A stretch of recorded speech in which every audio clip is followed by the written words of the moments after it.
Baik, selamat sore untuk kita semua.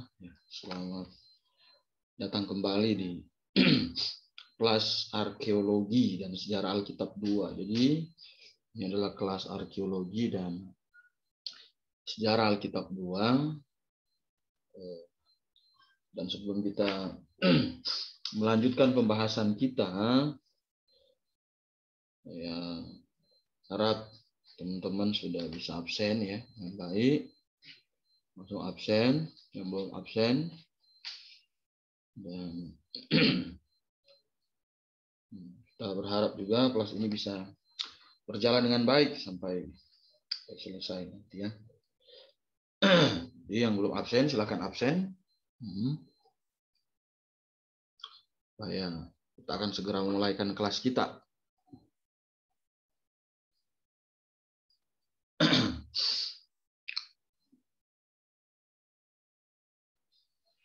Oke. Kita mau langsung mulai, dan sebelumnya mari kita berdoa. Bapa di surga, kami bersyukur, terima kasih untuk kasih setia Tuhan dalam kehidupan kami. Jadi sore hari ini kami kembali belajar arkeologi dan sejarah Alkitab. Kiranya Tuhan yang pimpin agar kelas ini bisa berjalan dengan baik, dan semua yang ikuti kelas ini bisa fokus, dan kami bisa melayani Tuhan dengan pengetahuan-pengetahuan yang baik berkaitan dengan kebenaran firman Tuhan. Terima kasih. Kami berdoa dan mengucap syukur di dalam nama Tuhan Yesus. Amin. Oke, hari ini kita masuk di bab 17, yaitu akhir dari kerajaan utara. Dan itu terjadi sekitar tahun 750 sampai dengan 722 sebelum Masehi. Kalau Anda bisa lihat ini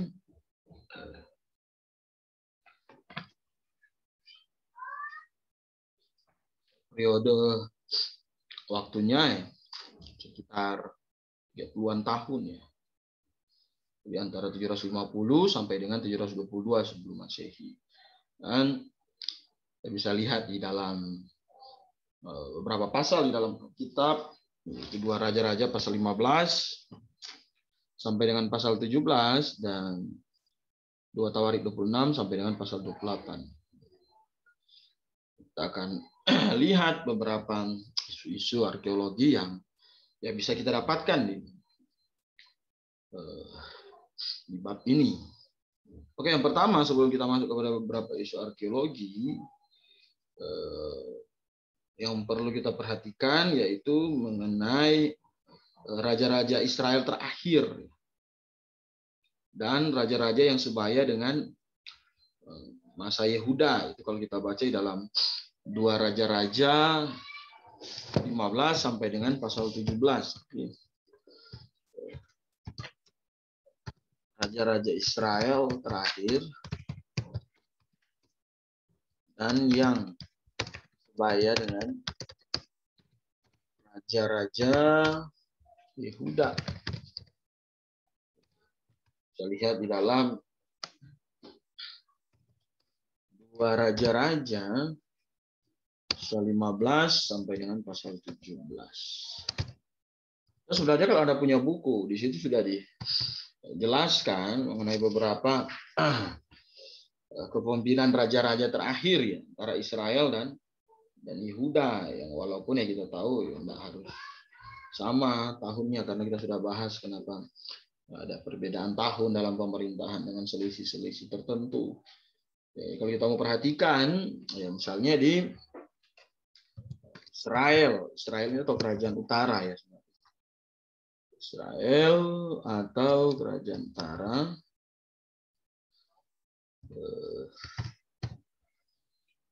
Misalnya di sini ada Yerobeam 2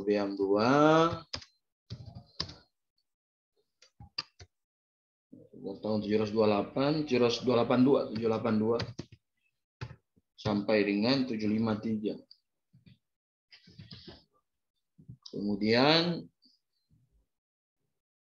ada Zakaria Sakaria Nabi, ini beda ya. Ada Raja Sakaria 753 sampai dengan 752 sebelum Masehi. Ini adalah tahun sebelum Masehi semua karena dalam perjanjian lama ya. Kemudian ada Raja Salum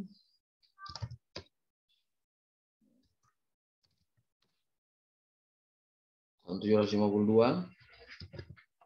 Kemudian ada Raja Manahem. Raja Manahem tahun 752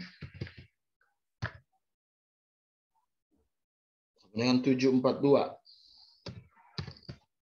Kemudian ada Raja Pekaya. Raja Pekaya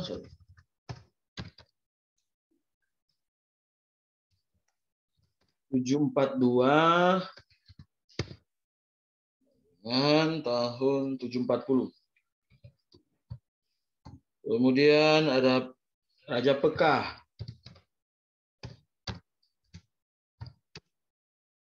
tahun 740.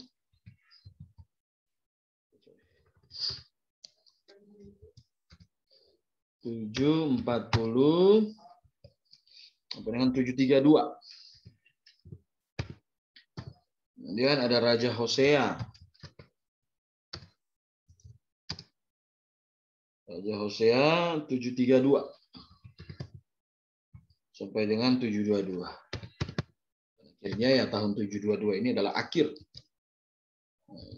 dari kerajaan. Tahun 722.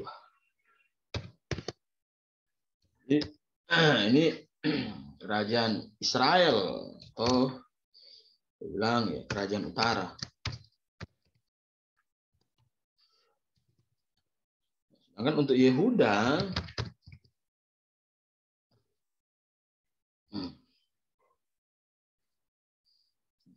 13. Untuk Yehuda di sini ada Azaria. Azaria walaupun tahunnya tidak persis sama, tapi ya sekitar cangkup tahun tersebut 767 sampai dengan 740 belum Masehi. Kemudian ada Raja Yotam yang hampir sepantaran dengan Raja Manahem. Yotam itu sekitar tahun 740 sampai dengan 736.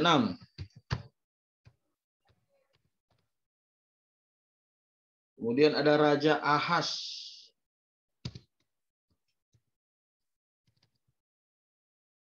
Raja Ahaz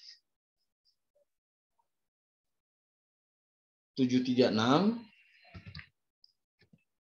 sampai dengan 716. Dan kemudian ada Raja Hizkia.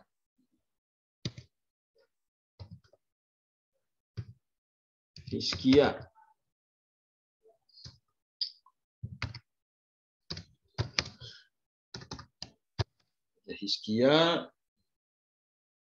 716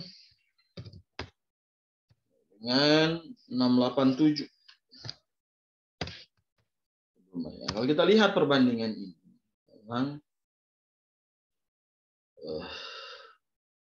antara Yehuda dengan Israel, ini kita bilang selatan dan selatan.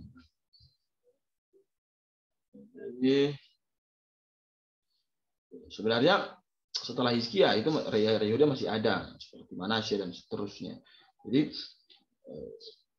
kerajaan Israel atau kerajaan utara adalah kerajaan yang lebih dulu dihancurkan. Dan akhirnya nanti setelah beberapa generasi setelah Hizkia, kemudian ada Manasye dan seterusnya, barulah belakangan kerajaan Yehuda ini dibuang, dihancurkan juga dan dibuang ke tanah Babel seperti itu. Seperti ini. Nah, Kemudian di masa ini, ya, sekitar tahun 750 sebelum Masehi, itu ada beberapa nabi ya, nabi yang melayani pada saat itu, atau nabi atau disebut sebagai nabi pada pertengahan abad ke-8. Siapa? Itu Amos dan Hosea. Jadi ada Amos dan Hosea, maka nabi yang melayani di sekitar tahun ini, sekitar tahun 750-an sebelum Masehi. Kenapa penting ya? Nanti karena kita akan lihat kaitannya dengan isu arkeologis ini. Jadi dalam catatan Alkitab itu Amos itu bernubuat selama pemerintahan. Dia bernubuat di masa pemerintahan Yerobeam II di Israel,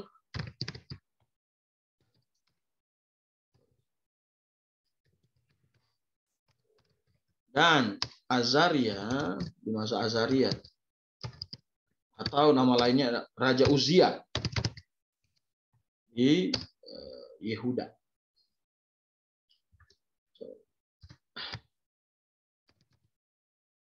Jadi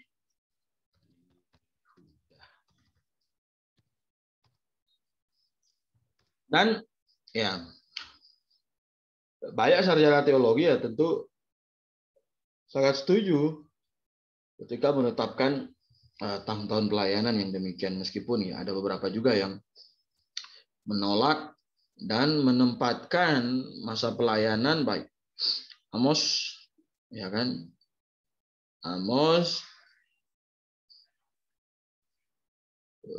yang menempatkan 10 tahun sebelumnya atau 760 sebelum Masehi. Dan kita tahu bahwa Amos ini adalah seorang nabi yang luar biasa dipakai oleh Tuhan. Dia seorang apa ya? Kalau Alkitab catat katanya, kalau kita baca di dalam Amos pasal 1 ayat 1 dan pasal 7 ayat 14. Amos ini adalah seorang ternak domba. Ternak domba dan pemungut buah ara.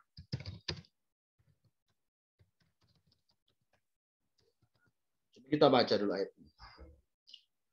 Amos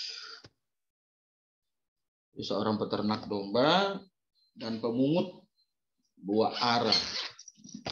Amos 1 ayat 1. Amos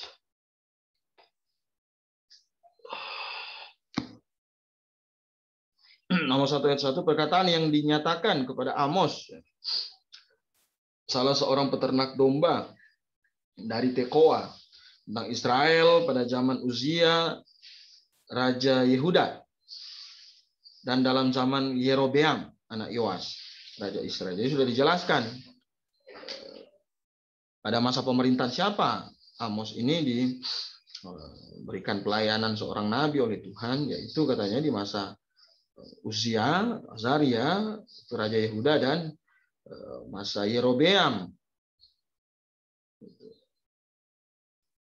Kemudian, jadi dia disebut sebagai seorang peternak domba.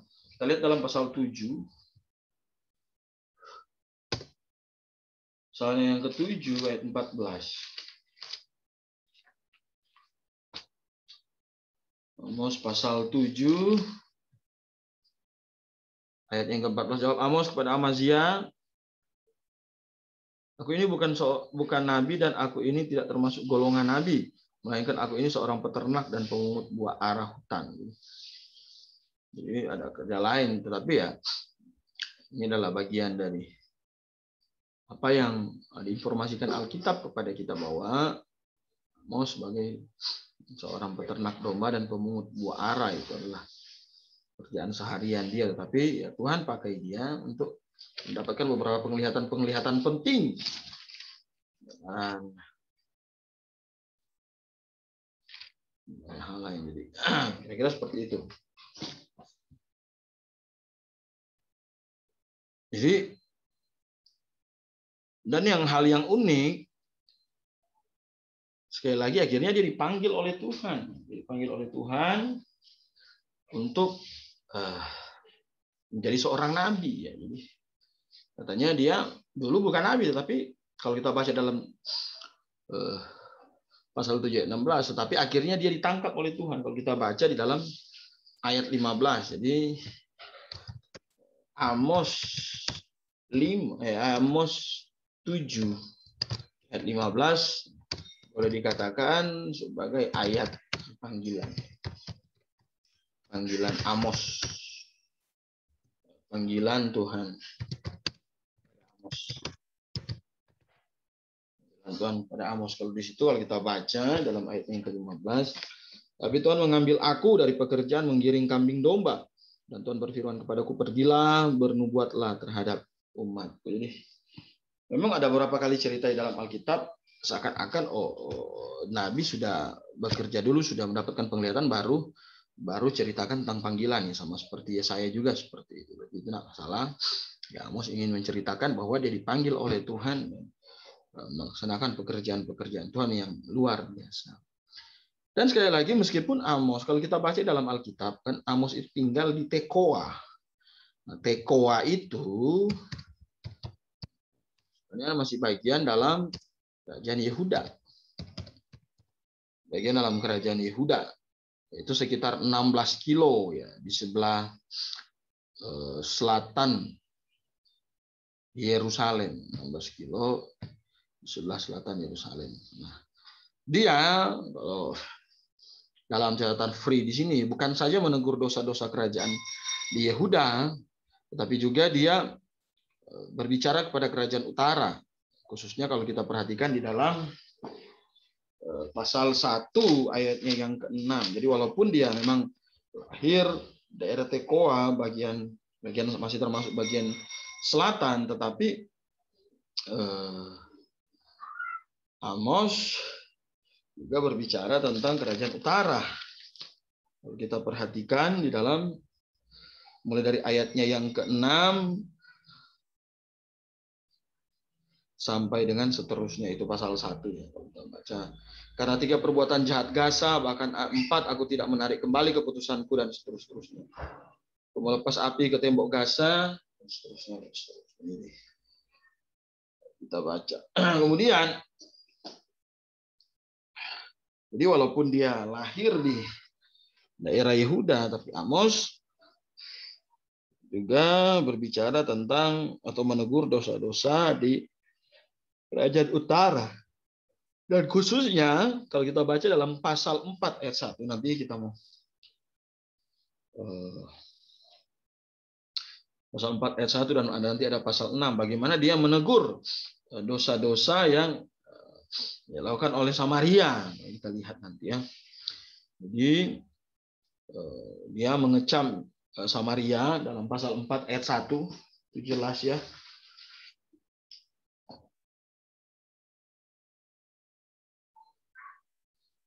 Pasal 4 ayat 1, dengarlah firman ini, hai lembu-lembu Basan. Ini untuk kepada Maria yang ada di gunung Samaria. Bukan Maria ya, Samaria. Nah. Katanya, hai, dengarlah firman ini, hai lembu-lembu Basan yang ada di gunung Samaria, yang memeras orang lemah, yang menginjak orang miskin, yang mengatakan kepada tuan-tuanmu, bawalah kemari, supaya kita minum-minum, dan seterusnya. Jadi dia bicara menegur dosa orang Samaria dan penyembahan berhala di Betel, tempat anak lembu jantan Yerobeam. Itu ayatnya yang ke-4 nanti. Datanglah ke Betel, kalau kita baca pasal 4 ayat 4, dan lakukanlah perbuatan jahat di Gilgal, dan perhebatlah perbuatan jahat, dan seterusnya. Jadi walaupun Tekoa ini adalah raja Yehuda, adalah bagian dari Yehuda, tapi Amos juga menegur dosa-dosa Samaria, itu kerajaan utara, dan Bisa juga masuk perbuatan jahat Yerobeam di Betel. Kita bisa lihat dalam pasal 4 ayat 1 sampai 4. 4 ayat 1 sampai dengan ayatnya yang keempat. Jadi Amos mencela bangsa Israel yang tidak bermoral, karena memang dalam konteks itu bangsa Israel benar-benar hancur secara kerohanian. Mereka lebih mencintai kemewahan dan suka memeras orang-orang miskin. Lihat selain dalam pasal 4 itu juga dijabarkan dalam pasal 5 ayatnya yang ke-11. Sebab itu karena kamu menginjak-injak orang yang lemah dan mengambil pajak gadung daripadanya, sekalipun kamu telah mendirikan rumah-rumah batu dari batu pahat, kamu tidak akan mendiaminya. Sekalipun kamu telah membuat kebun anggur yang indah, kamu tidak akan minum anggur. Itu adalah kecaman dari Amos tentang Samaria. Dan salah satu dosa karena kemerosotan rohani akhirnya menghasilkan kemerosotan moral. Dan itu yang terjadi di Israel pada waktu itu. Dan mereka menggunakan korban dan persembahan untuk menutupi dosa. Mereka pikir Nah, ini adalah salah satu kesalahan yang terus-menerus ada dari masa perjanjian lama sampai sekarang, berpikir bahwa simbol dari keselamatan bisa menyelesaikan dosa. Misalnya korban domba, kan Tuhan bilang korban domba itu bukan menyelesaikan dosa, tetapi simbol dari cara penyelesaian dosa. Oleh sebab itu, Nabi Yesaya juga pernah bicara demikian, bahwa korban-korban yang kalian persembahkan itu sebenarnya ditolak oleh Tuhan. Tuhan bukan tidak mau lagi menerima korban, tetapi apa yang mereka berikan itu bukan dari iman yang benar, tetapi dari kebusukan dan cara yang salah mereka berpikir tentang Tuhan, seperti itu. Jadi mereka mempersembahkan korban untuk menutupi dosa dan itu bentuk kemunafikan, dan itu ayat Alkitab berkata bahwa itu dibenci oleh Tuhan. Kalau kita baca dalam konteks Amos dalam ayatnya yang ke-21 sampai dengan ayat yang ke-22 pasal 5. Aku membenci, aku menghinakan perayaan, dan aku tidak senang kepada perkumpulan rayamu. Yang tidak senang pada perkumpulan. Sungguh apabila kamu mempersembahkan kepadaku korban-korban bakaran dan korban-korban sajianmu, aku tidak suka. Dan korban keselamatanmu berupa ternak tambun dan seterusnya. Jadi bukan Tuhan meniadakan korban-korban pada masa itu. Sekali lagi konteksnya hampir sama dengan ketika Yesaya juga bicara kepada bangsa, tetapi apa yang mereka persembahkan tidak sejalan dengan iman mereka. Seperti itu. Dan akhirnya setelah Amos bicara tentang keberadaan, berdosaan, dan hukuman-hukuman yang menanti, akhirnya kalau kita baca dalam pasal 9 ayat 11, Amos bicara tentang bagaimana masa depan dan pemulihan kerajaan Daud. Pasal 9 ayat yang ke-11. Pasal 9 ayat yang ke-11 ini bicara tentang bagaimana janji keselamatan. Dari ayat 11 sampai dengan ayat yang ke-15. Pada hari itu akan kembali mendirikan kembali pondok Daud yang telah roboh. Jadi ada pemulihan kalau mereka bertobat tentunya. Dan yang akan terjadi dan semuanya digenapi di kerajaan 1000 tahun. Nah, itu Amos. Kemudian Hosea. Dan ada Nabi Hosea. Hosea ini juga hidup sama dengan Amos. Bernubuat di masa sebenarnya masih sama, masa yang sama, yaitu pemerintahan Yerobeam II. Masih di masa yang sama tentang Yerobeam II Israel. Dan Hosea bernubuat untuk sama melawan dosa-dosa Israel, kerajaan utara. Hosea menggunakan pengalaman keluarganya sendiri sebagai lambang dari situasi. Jadi untuk Hosea ini memang kadang sedikit kontroversi tentang kehidupan keluarganya. Ada yang percaya itu benar-benar terjadi dalam kehidupan Hosea, ada yang bilang itu cuma sekedar lambang. Saya percaya bahwa itu memang sungguh-sungguh terjadi dan dijadikan sebagai gambaran hubungan antara manusia dengan Tuhan. Jadi Hosea menggunakan halaman keluarganya sebagai lambang situasi Israel. Nabi ini telah memperistri seorang wanita, yang boleh dikatakan ya wanita lacur, yang kemudian akhirnya melahirkan anak yang kemudian punya makna dari apa yang ingin disampaikan oleh Hosea. Jadi Hosea ini akhirnya di Hosea yang lacur. Kemudian anak Hosea, ada dua anak. Yang pertama namanya Lo Ruhama. Lo Ruhama. Artinya tidak ada belas kasihan.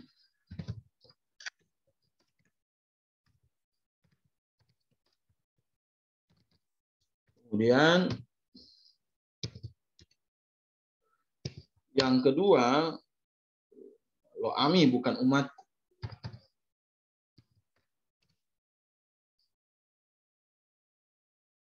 Lo Ami bukan umat. Jadi Ami biasanya ya dipakai dalam konteks bangsa pilihan. Itu mengacu kepada Israel, tapi Lo Ami artinya lo itu artinya tidak atau bukan umatku. Dan kalau dalam kitab Yesaya, bahkan kalau dalam kitab Yesaya, Tuhan tidak pakai kata Lo Ami lagi, Ami lagi, bahkan Tuhan pakai Goi. Itu adalah istilah bangsa untuk hal-hal bangsa-bangsa umum di luar bangsa Israel, dan akhirnya bangsa Israel dipresentasikan seperti goim, tapi Tuhan pakai ami tapi dalam konotasi negatif. Jadi anak-anak Hosea adalah anak-anak yang lahir dengan dinamakan dengan kondisi yang apa yang ingin Tuhan bicarakan kepada bangsa tersebut. Kita bisa lihat di dalam pasal 1 Hosea 1 ayat 6 dan 9. Hosea 1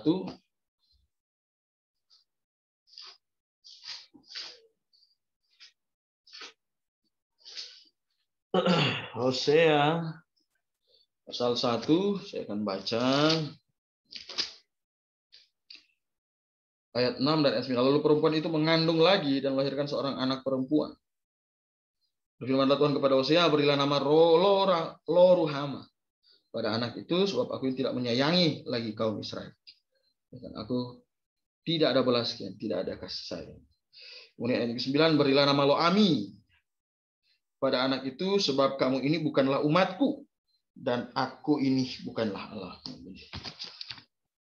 Nama dari setiap anak Hosea itu punya pesan berkaitan dengan nubuat, sama dengan anak-anak yang ada di anak-anak Yesaya juga seperti itu sudah. Ini tersirat pesan. Kemudian akhirnya ya jadi ceritanya ini istri Hosea ya dia tidak setia, meninggalkannya, kemudian berzina, tetapi dikembalikan kepadanya setelah suatu masa. Jadi ini Hosea menggunakan pernyataan perzinahan sebagai lambang kemurtadan Israel dan pemulihan. Seperti ilustrasinya kan bahwa suatu hari Israel akan dipulihkan, akan kembali. Dan Hosea menunjuk kepada banyak dosa Israel yang lain, bagaimana mereka melupakan pengajaran Allah, pasal 4 ayatnya yang ke-6, kemudian penyembahan berhala mereka, di dalam ayatnya yang ke-13, kemudian ada perzinahan di dalam ayat pasalnya yang ke-7 ayat yang ke-4, dan bermacam-macam dosa yang lain. Itu merupakan teguran-teguran keras ya yang terjadi di masa itu. Jadi masa pemerintahan ya, sekitar masa pemerintahan Yerobeam, masa kerohanian dan moralitas yang sungguh-sungguh hancur pada waktu itu. Dan berkaitan dengan itu, berkaitan dengan kecaman Amos ya, khususnya Amos itu punya isu arkeologis. Jadi keterangan arkeologis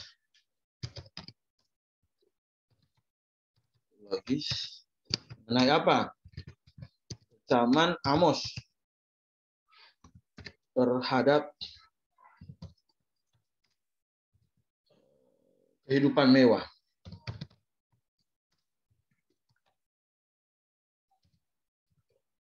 Di Samaria. Kita lihat dalam Amos pasal 6 ayat 4 dan 6. Ayat 4 dan ayat 6.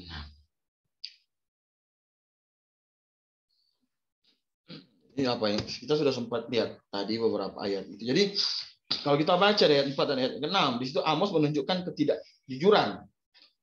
ketidakjujuran, pemerasan dan kecurangan orang-orang Samaria yang ya, akhlak dan kerohaniannya sudah merosot dan mencintai kemewahan. Mereka katanya apa? Kalau kita baca, berbaring di tempat tidur dari gading dan minum anggur dari bokor dan beruap dengan minyak yang paling baik. Nah, berkaitan dengan hal tersebut, jadi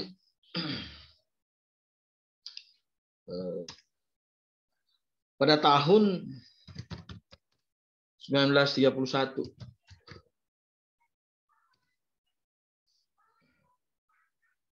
jadi ada sebuah penggalian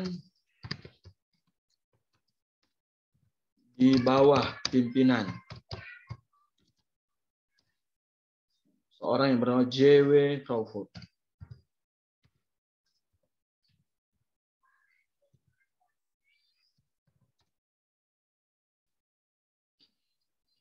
Jadi dalam penggalian tersebut mereka menemukan dari daerah benteng kota itu sejumlah besar tatahan gading. Jadi, dalam penggalian tersebut menemukan sebagian besar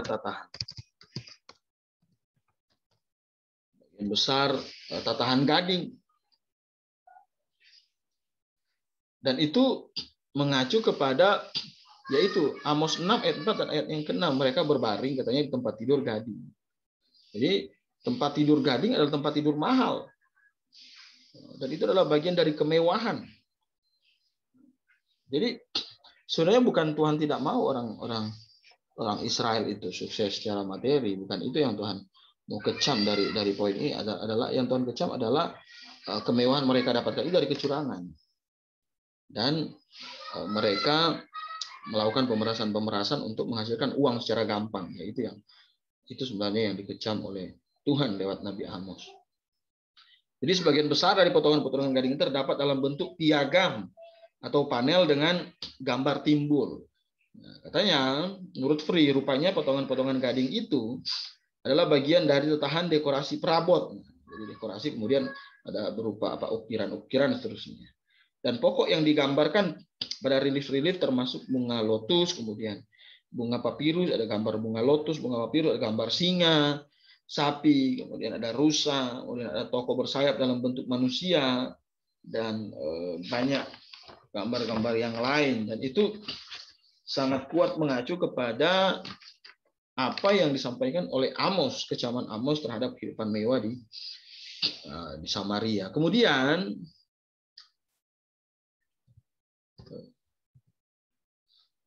ada beberapa ostraka. Nah, jadi kemudian ada ostraka. Ostraka Samaria. Ostraka Samaria ini mencatat berbagai pembayaran pajak.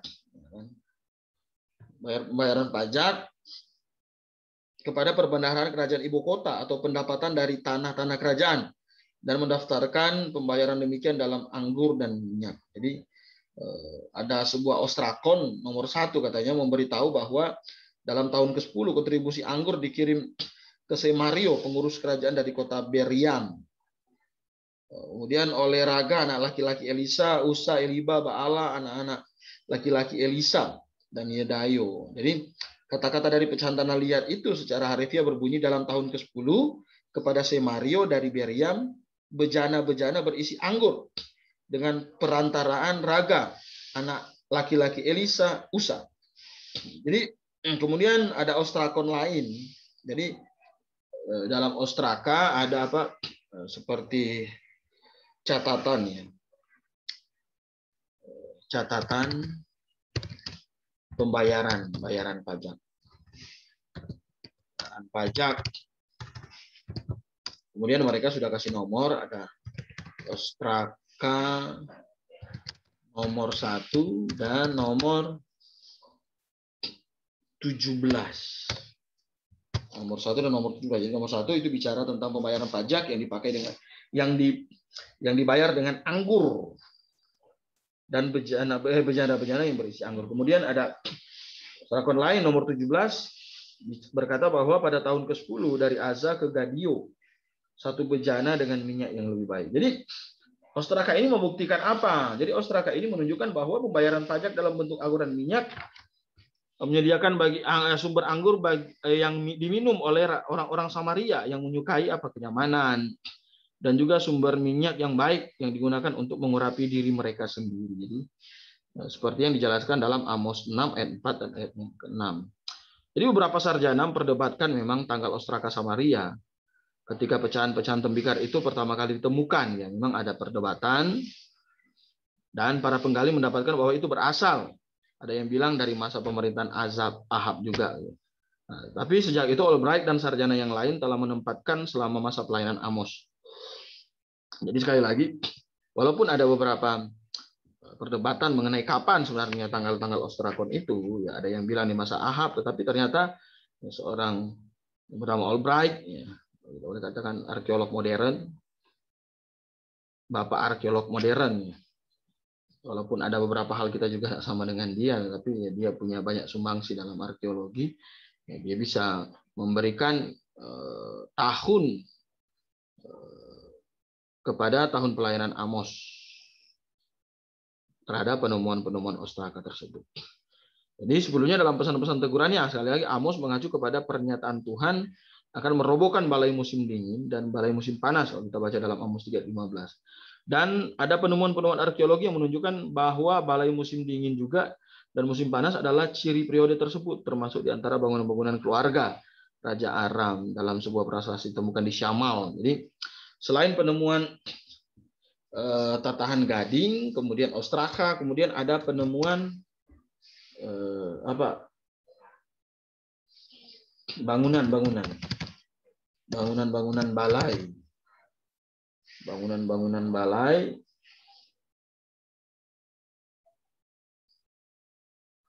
Jadi katanya itu adalah bangunan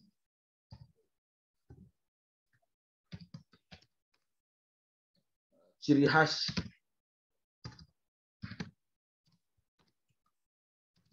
abad tersebut, abad 8. Abad 8.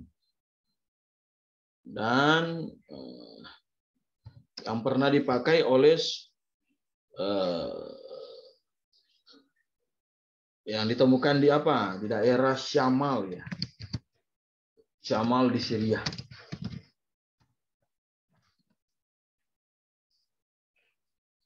Bangunan-bangunan tersebut sama seperti yang ditemukan di Syamal Syria, tertanggal sekitar tahun 740 sebelum Masehi, yaitu abad ke-8. Raja Bir Krakep mengatakan bahwa para raja pendahulunya mempunyai 3 istana, termasuk sebuah rumah musim dingin atau rumah musim panas. Dulu belum ada penghangat ruangan atau pendingin ruangan, jadi mereka punya bangunan-bangunan khusus seperti itu. Jadi itu isu arkeologi pertama yang bisa kita dapatkan dari masa ini, yaitu berkaitan dengan kecaman Amos terhadap kehidupan mewah orang-orang Samaria, dan itu sudah jadi arkeologi sudah mengkonfirmasi. Kemudian selanjutnya kalau kita lihat di dalam 2 Raja-Raja pasal 15 itu ada pembunuhan di istana Israel.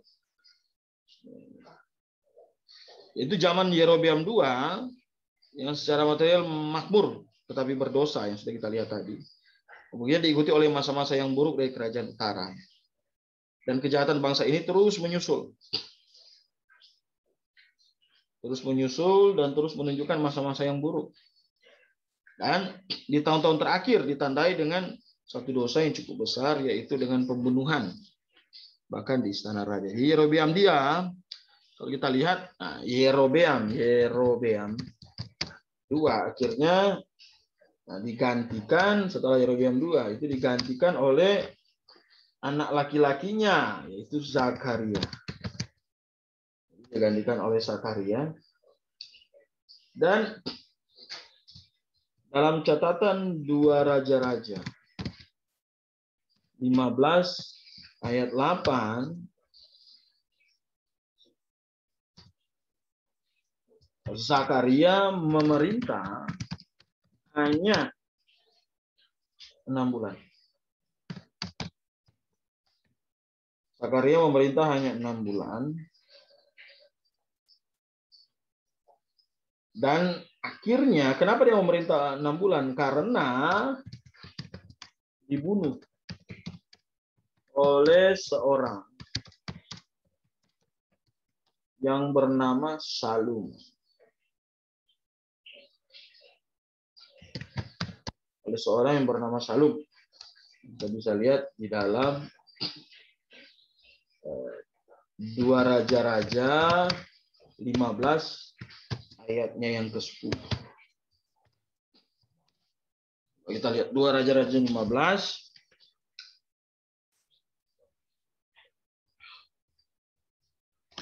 2 Raja-Raja pasal 15.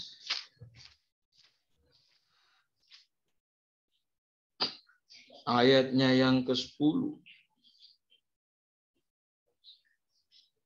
Salum bin Yabes mengikat kekuatan melawan dia, membunuh dia di Ibleam, kemudian menjadi raja dan menggantikan begini. Ada seorang yang bernama Salum yang membunuh Raja Zakaria ini, dan pembunuhan ini mengakhiri dinasti keturunan Yehu. Jadi Yehu ini bukan bagian dari keturunan Salum ini bukan bagian dari keturunan Yehu atau keturunan raja sebenarnya. Jadi mengakhiri dinasti keturunan Yehu dengan kematian keturunan yang keempat yang menduduki tahta Israel. Jadi Allah telah berjanji kepada Yehu bahwa 4 generasi, dan itu jadi apa yang terjadi? Apa yang terjadi kepada Zakaria itu merupakan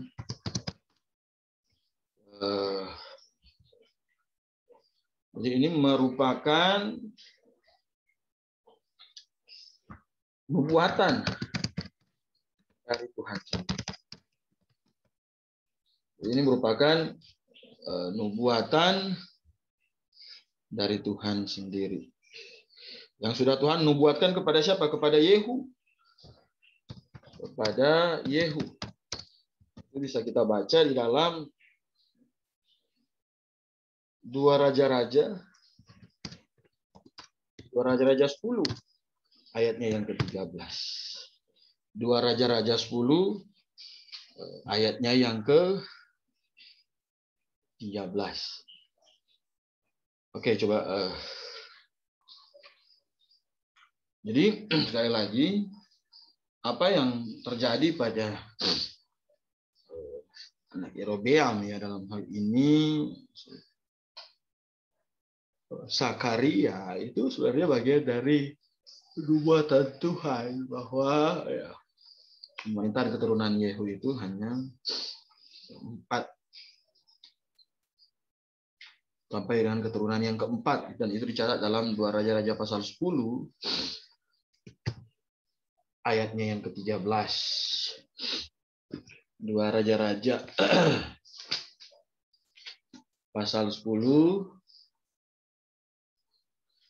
ayat yang ke-13. Bertemulah ia dengan saudara Asia Raja Yehuda. Dia bertanya, siapa kamu ini? Yang mendengar kami adalah anak saudara Asia dan kami datang untuk memberi salam. Berkatalah Yehu, tangkaplah mereka hidup-hidup, dan seterusnya. Kemudian kita baca langsung ayat 16. Berkatalah Yehu, marilah bersama-sama aku supaya engkau melihat bagaimana giatku untuk Tuhan. Bila Yehu membawa dia dalam keretanya. Setelah Yehu sampai di Samaria, maka ia membunuh semua orang yang masih tinggal dari keluarga Ahab Samaria yang memusnahkan mereka sesuai dengan firman yang diucapkan Tuhan kepada Elia. Dan Yehu mengumpulkan seluruh rakyat lalu berkata,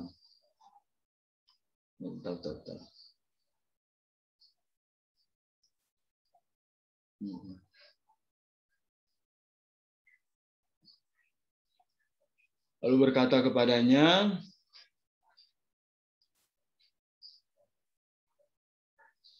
oleh sebab itulah panggillah menghadap aku semua nabi Baal, semua orang yang menghadap beribadah padanya, semua imamnya, seorang pun tidak boleh tidak hadir, sebab aku hendak mempersembahkan korban yang besar kepada Baal. Selanjutnya Yehu berkata, tentukanlah hari raya perkumpulan seterusnya. Jadi kemudian coba kita loncat sampai dengan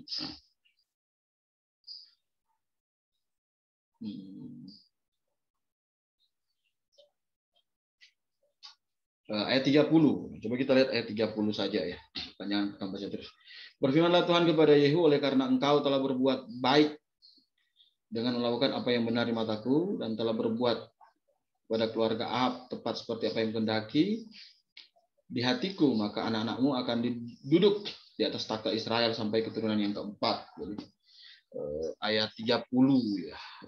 Ayat 13 itu adalah cerita ya sebenarnya. 2 Raja 10 ayat 13 sampai 30 ya, khususnya ayat 30. Dan itu tergenapi, dan keturunan keempat dari Yehu, Sakaria akhirnya dibunuh oleh Salum. Jadi Salum ini raja ke-15 Israel, dan dia merebut takhta dengan cara membunuh Sakaria. Dan dia hanya memerintah 1 bulan, dan kemudian dia dibunuh lagi oleh seorang yang bernama Menahem. Menahem inilah yang akhirnya menjadi raja yang ke-16. Jadi inilah salah satu bagian dari ketidakbenaran hidup kerajaan-kerajaan utara. Jadi di dalam pemerintahan terjadi saling membunuh, seterusnya.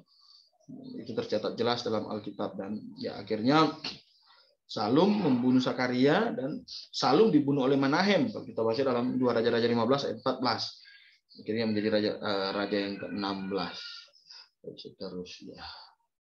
Kemudian ya ada fakta-fakta lain selain ini, belum bicara tentang arkeologi sebenarnya. Tentang raja-raja Asyur yang pernah berhubungan dengan Israel. Raja-raja Asyur yang berhubungan.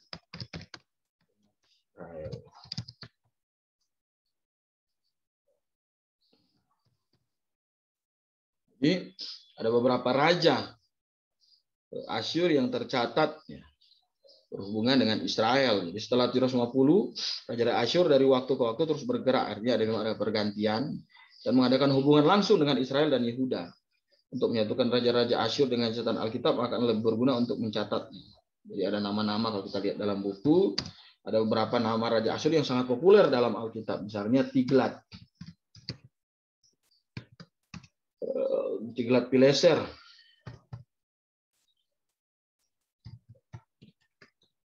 Tiglat-Pileser III, itu sekitar tahun 745 sampai dengan 727 sebelum Masehi. Kemudian Salmaneser 726 dengan 722. Dan kemudian ada Raja Sargon II.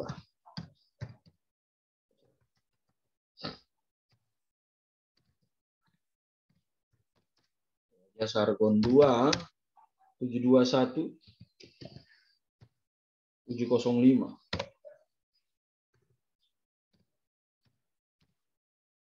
Jadi ini adalah raja-raja yang paling populer tercatat di dalam Alkitab. Nah, Tiglat-Pileser ini adalah seorang perebut kekuasaan.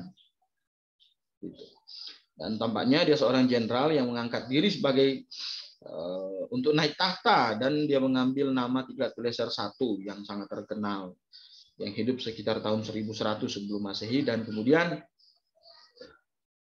akhirnya Tiglat-Pileser III ini membenahi angkatan bersenjata Asyur dan kemudian berusaha mendirikan sebuah imperium ya.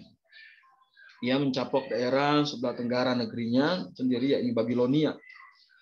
Dan setelah itu mulai memperluas pengaruh ke Syria dan Palestina. Dan Manahem, Raja 16 Israel, itu tercatat pernah membayar upeti kepada Tiglat-Pileser III, seperti yang tercatat dalam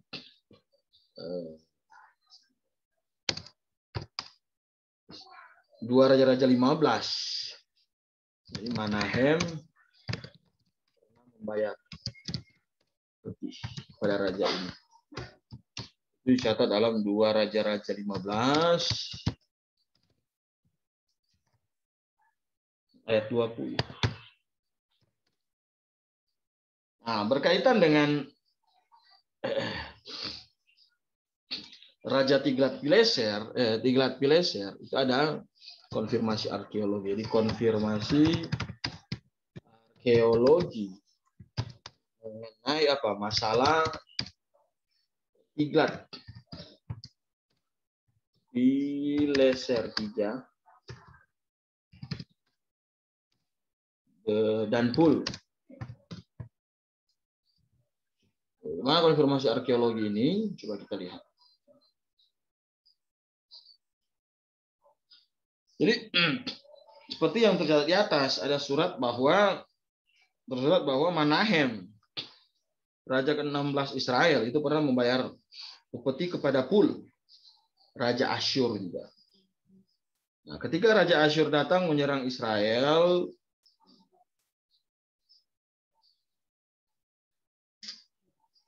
dan itu tercatat di dalam 2 Raja-Raja 15 ayat 19 sampai dengan ayat 20. Nah, ada konfirmasi arkeologi, sebuah acuan lain di Alkitab menyebut Pul dan Tiglat-Pileser sebagai terlibat dalam urusan Israel pada masa itu. Jadi katanya, maka sebab itu oleh Allah orang Israel digerakkan hati Pul, raja negeri Asyur, dan akan hati Tiglat-Pileser, raja negeri Asyur, sehingga dibawanya akan mereka itu dengan tertawan kalau kita baca di dalam 1 Tawarik 5 ayatnya yang ke-26. Israel pernah membayar upeti dan berurusan dengan Pul raja Asyur dan juga Tiglat-Pileser Pul raja Asyur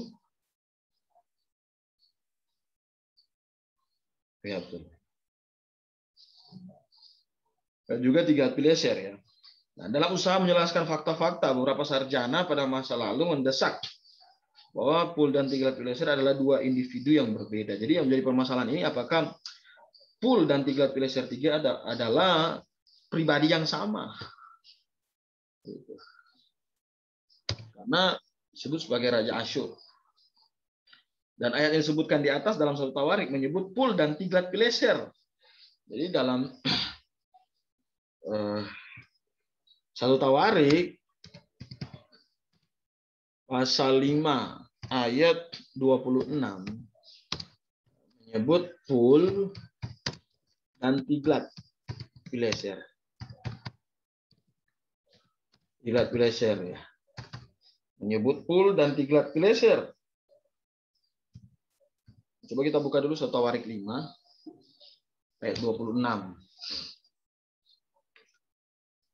1 Tawarik 5 ayatnya yang ke-20. Nah, maka Allah Israel menggerakkan hati Pul, yakni,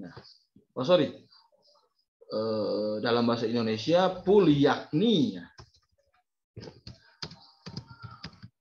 Tiglat-Pileser, Raja Asyur, dan seterusnya. Mereka mengangkat, jadi pembuang ini waktu mereka mengangkut dalam pembuangan itu orang Ruben, orang Gad, Manasye, dan mereka ke Hala, daerah Habor. Kemudian kalau kita lihat dalam 2 Raja-Raja 15 2 Raja-Raja pasal 15 ayat 19 dan ayat 20. Pul raja Asyur datang menyerang negeri itu, lalu Manahem memberi 1000 talenta perak. Terusnya Manahem mengeluarkan uang ini atas beban Israel dan atas beban semua orang kaya raya, diberikan kepada raja Asyur 50 shikal. Terus jadi kalau di dalam dua raja-raja,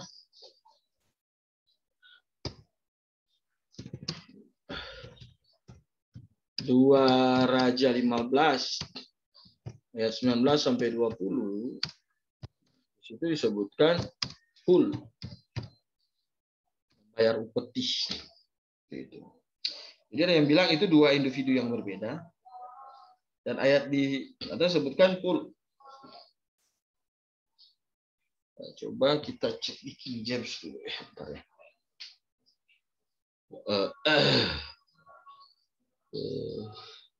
Dua Tawarik pasal 5. Ya, 1 Tawarik 5 ayat 26.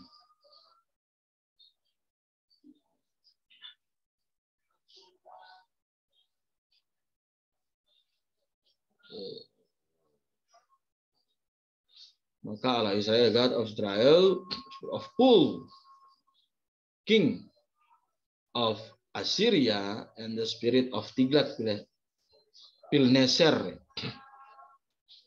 Tiglat-Pilneser. Jadi di sini dan Tiglat-Pilneser.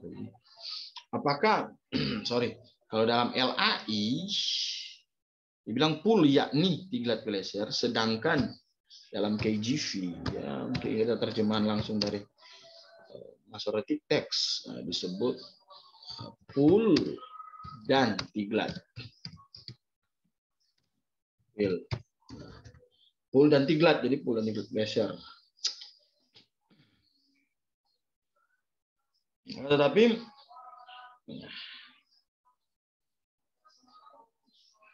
di sini dijelaskan, katanya seorang yang bernama Horner mau menjelaskan untuk masalah ini, menjelaskan bahwa kata Ibrani untuk di bawah dalam bentuk tunggal. Dengan demikian secara cepat diterjemahkan di bawahnya. Dan bahwa kata dan di bagian tengah teks ini secara lebih tepat diterjemahkan sebagai yakni. Seperti yang dapat dilakukan sesuai dengan pemakaian bahasa Ibrani, mengingat pertimbangan-pertimbangan dan seterusnya. Ya, artinya di sini dalam hal ini si Horner ini bilang bahwa ini adalah dua orang yang berbeda. Satu orang yang sama. Yaitu karena kata dan lebih cocok diterjemahkan dengan kata yakni. Harusnya kata yakni. Jadi mereka seharusnya katanya dalam terjemahan itu terjemahkan maka Allah Israel menggerakkan hati Pul yakni Tiglat-Pileser Raja Asyur dan terusnya. Dengan demikian ayat ini tidak menunjukkan bahwa Pul dan Tiglat-Pileser adalah orang-orang yang berbeda, melainkan merupakan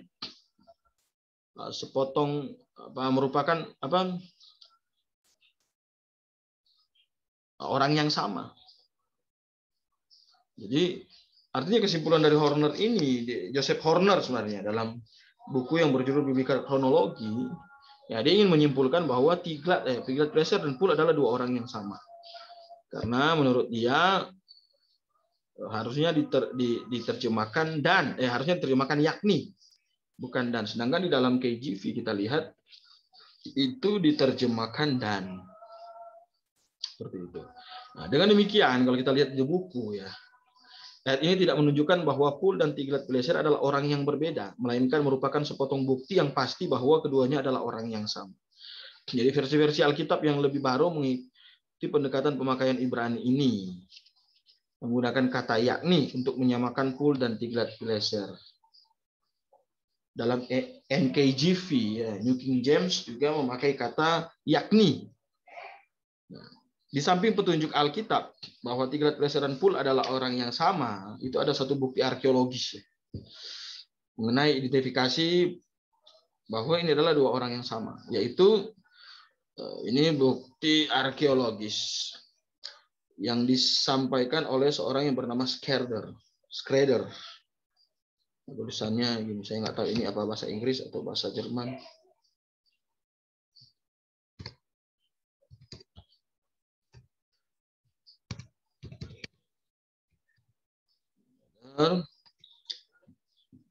Jadi dia memberikan bukti yang spesifik. Nah, ditemukan dalam 2 lempeng tanah liat yang memberikan materi yang sama tentang periode ini dalam sejarah Asyur, dengan nama Tiglat-Pileser pada satu lempeng dan Pul sebagai nama yang sesuai pada lempeng yang lain. Jadi seperti itu. Jadi ini sudah dikonfirmasi oleh arkeologis ya. Ini kan ya King James bagaimanapun dia terjemahan ya, bisa saja ada sedikit. Tapi nanti mau coba didiskusikan lagi. Tapi ya ada satu penemuan arkeologi yang bisa untuk saat ini bisa dipegang, walaupun kita tahu bahwa akan terus berkembang secara progresif yang ditemukan oleh Schrader. Dan sekali lagi, keterangan arkeologis mengenai mengapa Tiglat-Pileser memiliki 2 nama ini juga sebenarnya muncul juga dalam materi prasasti lain, yaitu ketika Tiglat-Pileser III mencaplok Babilonia ke dalam kerajaan Asyur, ia melaksanakan upacara yang digunakan untuk menerima jabatan raja di Babilonia. Dan tampaknya bahwa untuk melindungi kerentanan orang-orang Babilonia, ia bahkan mengizinkan mereka untuk menggunakan nama yang berbeda untuknya, itu Pul atau Pulu. Jadi ada 2, yaitu penemuan yang dilakukan oleh Schrader ketika dia lempeng tanah liat ya. Ada lempeng tanah liat. Ada 2 lempeng tanah liat.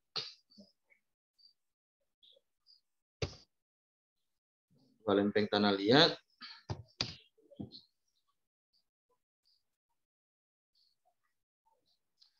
Dua lempeng tanah liat, dan lempeng yang pertama dengan nama Tiglat-Pileser dan lempeng yang satu dengan nama Pul.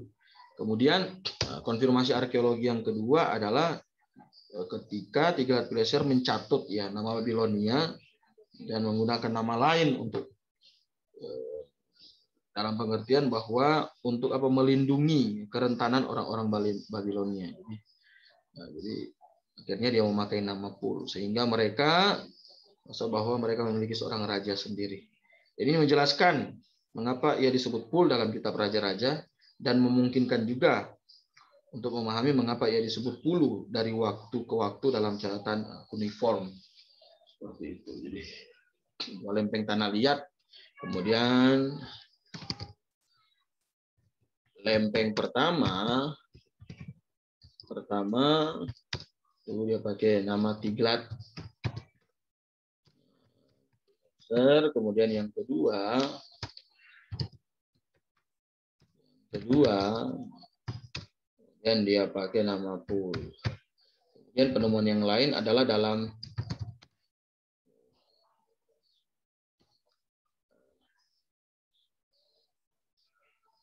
ketika dia mencaplok Babilonia dalam kerajaan Asyur, dalam lempeng lain usaha mencaplok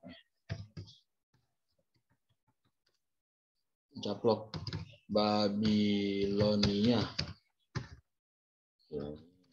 dalam Asyur. Dia menggunakan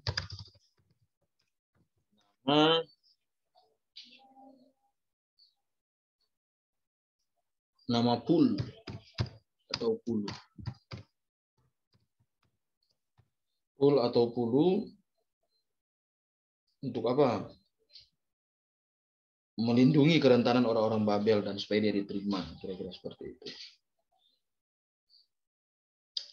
Kemudian konfirmasi arkeologi apa lagi ya? Itu sudah beres. Kemudian ada cerita tentang Tiglat-Pileser dan Manahem. Tiglat-Pileser dan Manahem, ketika Tiglat-Pileser datang dengan tentaranya menyerang Israel, dan Manahem membayar kepadanya 1000 talenta perak, ya, jumlah yang sangat besar. Kalau kita baca di dalam 2 Raja-Raja 15, kita nggak usah. Kita mau cari beberapa isu-isu arkeologi yang lain saja.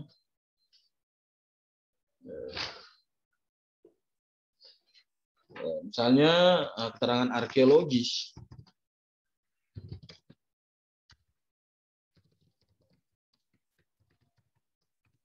Arkeologis mengenai apa? Tiglat-Pileser dan Azaria dari Yehuda. Itu dalam, jadi ada keterangan arkeologis Tiglat-Pileser dan Azaria dari Yehuda.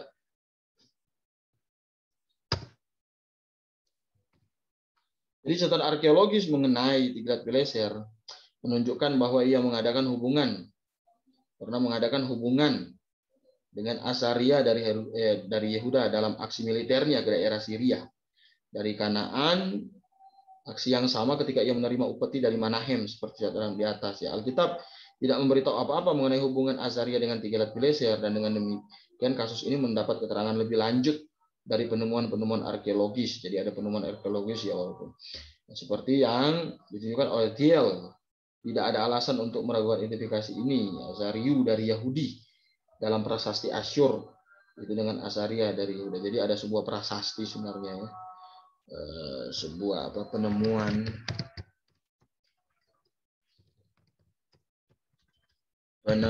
prasasti yang menggambarkan adanya hubungan antara Azaria dengan Asyur, dalam hal ini Tiglat. Dan itu ditulis dengan tulisan Azriau.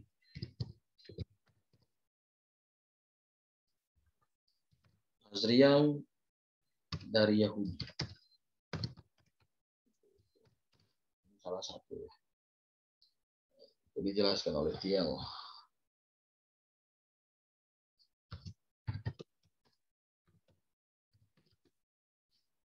Kemudian apalagi keterangan arkeologis apa lagi yang ada di sini? Kita lihat.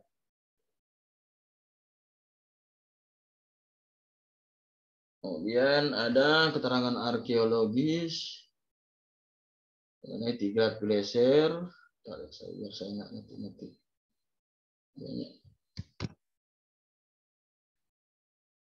Dan Pekah. Raja Israel.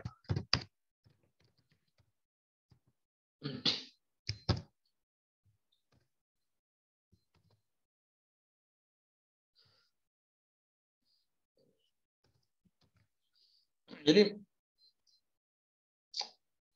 Pekah. Jadi kalau kita baca di dalam Alkitab, Manahem digantikan oleh anak laki-lakinya Pekahia dalam 2 Raja-Raja 15 ayat 22 sampai 23, dan memerintah selama 2 tahun. Dan Pekahia ini dibunuh oleh salah satu perwira militer yang namanya Pekah dalam 2 Raja-Raja 15 ayat yang ke-25. Dan Pekah menjadi raja ke-18 Israel. Dan Alkitab mencatat bahwa Pekah, pada masa Pekah, Tiglat-Pileser datang ke bagian utara Israel, daerah sekitar Galilea dan tanah Naftali. Dari sana ia membawa pergi sejumlah penduduk dan tampaknya menaklukkan daerah tersebut. Sesuai dengan catatan di dalam 2 Raja-Raja 15 ayat yang ke-29. Dan ada bukti arkeologis dari perluasan kekuasaan Tiglat-Pileser ketiga ini atas Palestina Utara, ditunjukkan dalam prasastinya yang berbunyi. Jadi ada sebuah penemuan prasasti.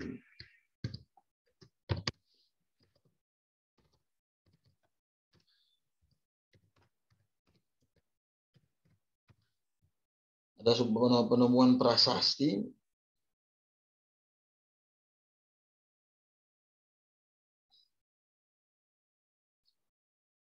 ada sebuah penemuan prasasti di bagian utara tersebut, dan prasasti itu berbunyi bahwa perbatasan Bit Humria, diterjemahkan Bit Humria. Bit Humria ini, Bit itu dari kata Beit sebenarnya, jadi rumah Omri.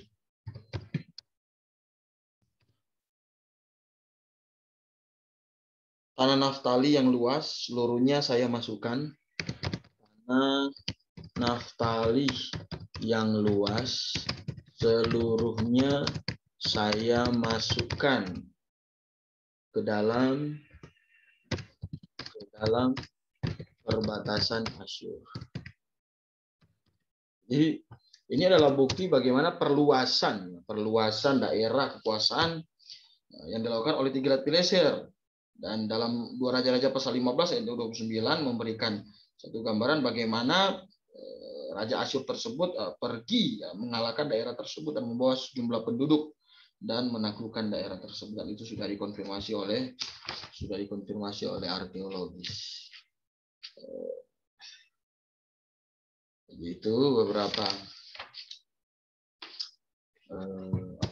beberapa fakta arkeologis mengenai hal-hal yang ada di masa-masa tersebut yang sedang kita bicarakan. Kemudian ada hal penting lagi yang kita bicara tentang raja yang merebut Samaria.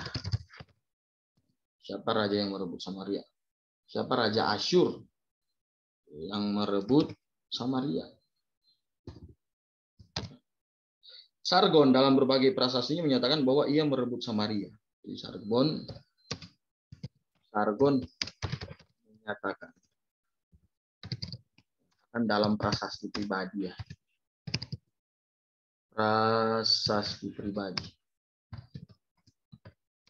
Akan dalam prasasti pribadi dia merebut Samaria. Dia merebut Samaria. Dan kebanyakan penulis telah menerima pernyataan ini dan berbagai pendapat. Meskipun Salmaneser memulai dan melanjutkan pengepungan Samaria. Jadi begini. Jadi sebenarnya siapa yang merebut Samaria? Sargon atau Salmaneser?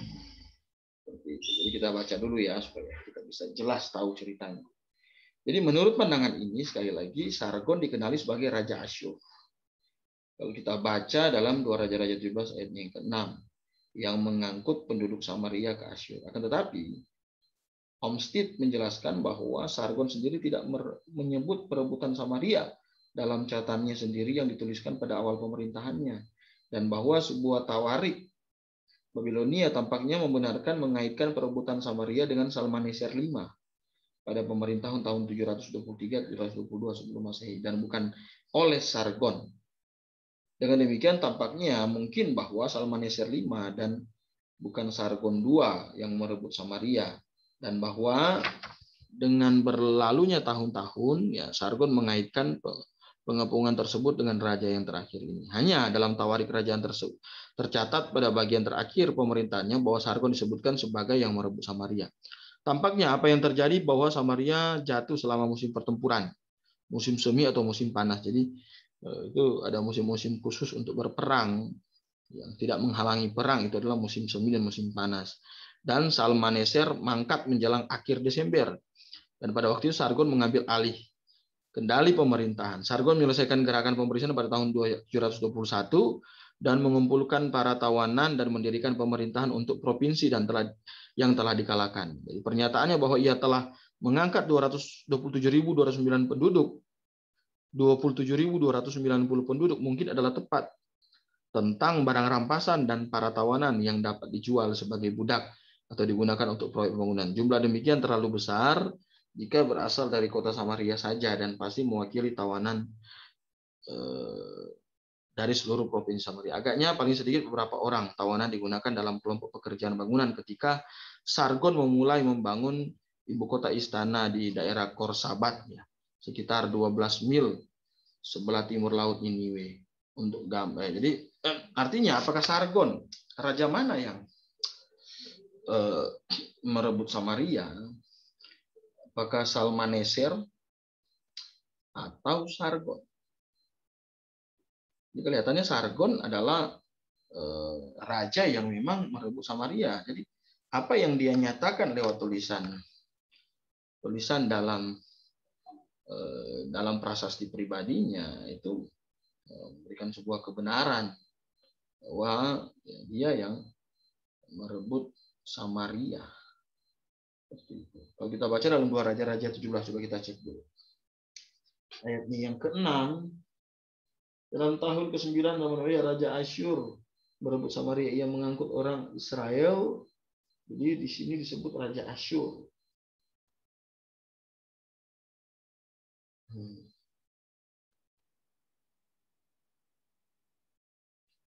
Raja Asyur.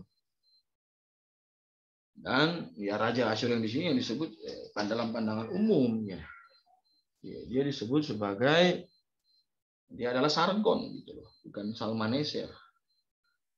Jadi walaupun dia memang dibantah oleh beberapa orang, misalnya Olmsted yang menjelaskan bahwa Sargon sendiri tidak menyebut perebutan Samaria katanya. Tersebut. Tapi ya, istilah untuk Raja Asyur itu mengacu kepada Sargon sebenarnya. Mengacu kepada Sargon.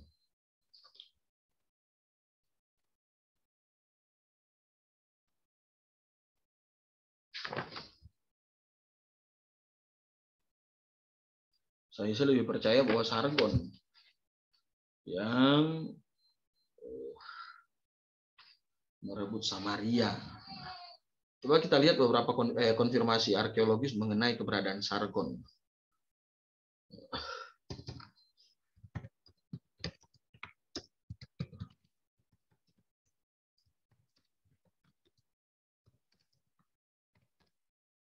Sargon. Jadi saya harap Anda sambil melihat buku ya sebenarnya ya. Jadi meskipun ayat-ayat tertentu dalam Alkitab bicara mengenai Raja Asyur mungkin menuju kepada Raja Sargon, dan nama Sargon sebenarnya hanya muncul sekali dalam Alkitab pada tahun ketika panglima yang dikirim Sargon, Raja Asyur, tiba di Asdod dan memerangi dan merebutnya, itu dan tercatat dalam Yesaya 20 ayat 1.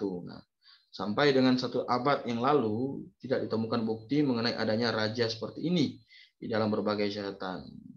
Dan Olmsted menjelaskan bahwa para sarjana telah pernah berdebat bahwa Sargon adalah sama dengan Salmaneser.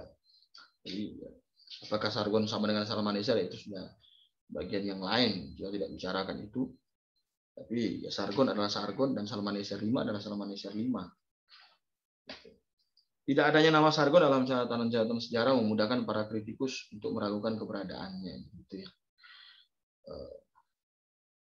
Menjadi poin kita di sini, apakah Sargon itu, cerita Sargon itu benar-benar benar adanya, atau cerita itu hanya adalah salah dan akhirnya membuat Alkitab itu menjadi salah, kira-kira seperti itu. Nah, pada tahun 1843 wakil konsultan Perancis di Mosul memulai menggali ya, di daerah Korsabat, sekitar 12 mil sebelah utara kota Niniwe, dan di sana ditemukan istana besar Sargon. Jadi ada penggalian oleh konsul Perancis di Mosul. Dan mereka menemukan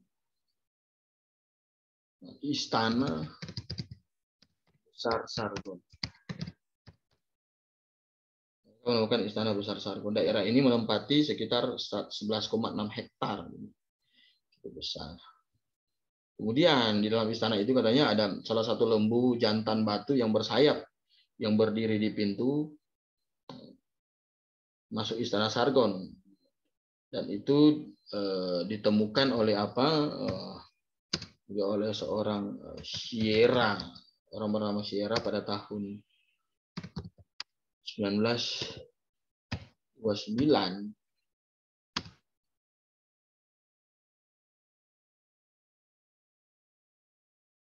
Dia menemukan sebuah patung. Menemukan patung